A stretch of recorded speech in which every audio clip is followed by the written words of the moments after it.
Hello guys, this is my video assignment over chapter 6 in criminology. My name is Chris Perez, and today I'm going to be talking about strain theory, social disorganization theory, and a few other things. So strain theory basically describes that people may feel social strain when growing up, which will cause them to act in a criminally deviant way.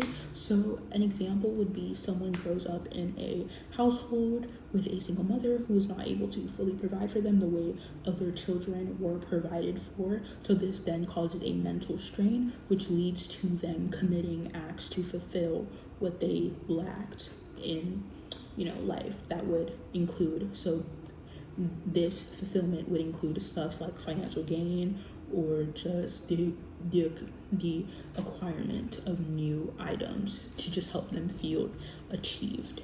Now, the other thing I'm going to be talking about is social disorganization theory. Social disorganization theory basically talks about how crime rates are constant in areas that meet certain criteria. So what this means is that crime rates are higher in places where there are lower unemployment levels, where there is population fluctuation, or it seems to just be a neighborhood which doesn't get a lot of funding. It seems more so like neglected in a way. So social disorganization theory basically says that places like this are more common to have higher crime rates as they have less regulation and less social norms that keep them in play because of their conditions and their situations.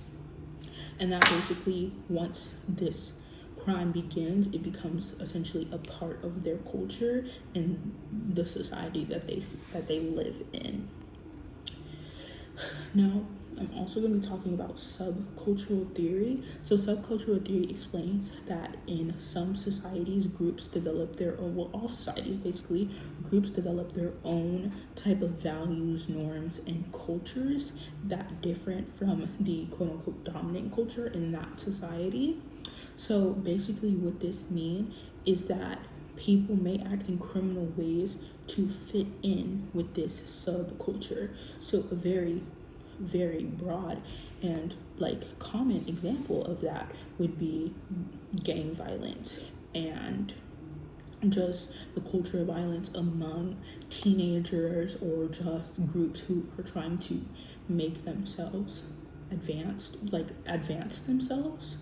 And then this also ties in to another thing that I'm going to speak about, which is code of the street. So code of the street basically says that when you grow up in a place which could be labeled as the streets, you have to follow a certain code in order to survive. So this code basically says the underdog doesn't win. You have to be big and strong. You have to present yourself as this person who has to be feared in order to be respected, because in code of the street, fear equals respect, which also means that people are constantly being challenged, but also that the more you're feared, the less you're going to be challenged, the less people will try to take what you have, and the more people will quote unquote give stuff to you. Like, obviously they're not just going to give it, but the more that you will receive, because it's more so in code of the street, it kind of describes a social hierarchy,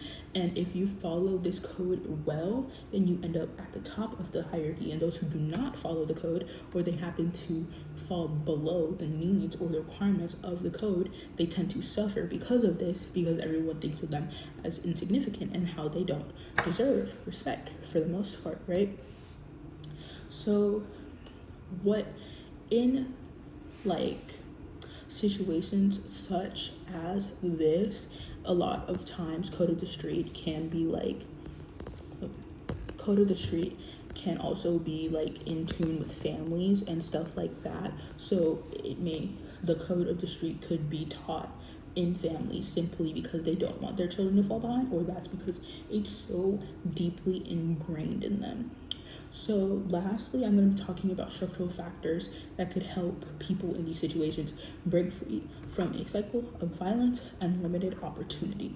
So what I mean by that is people such as who grew up in these streets, how could they break free from this? So one exemplary example would be the access to a quality education. Most of the time in these type of situations, these people don't really have access to a quality education, as their neighborhoods are not funded. So their school is not funded, and they don't have the same programs that someone who goes to a bigger school would. They don't have the same opportunities. So this leads to them believing that all they have is what they have currently, and they're never going to go anywhere else.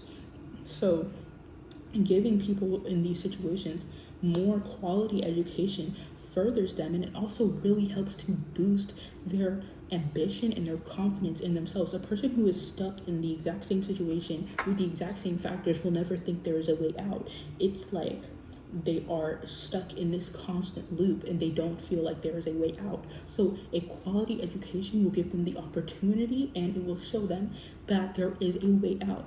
Another way to help these people would be the creation of more jobs, or actually just like the less of the discrimination towards in these jobs. So more jobs, because most people, they see in these environments, they see their parents struggling to get jobs and turning to selling drugs or being in gangs. So creating an opportunity for them to actually have access to more jobs would help them see there are other things out there.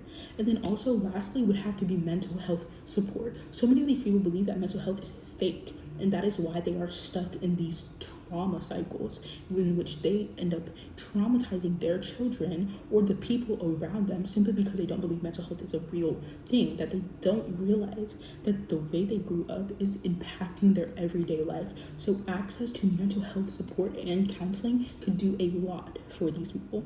Anyways, thank you.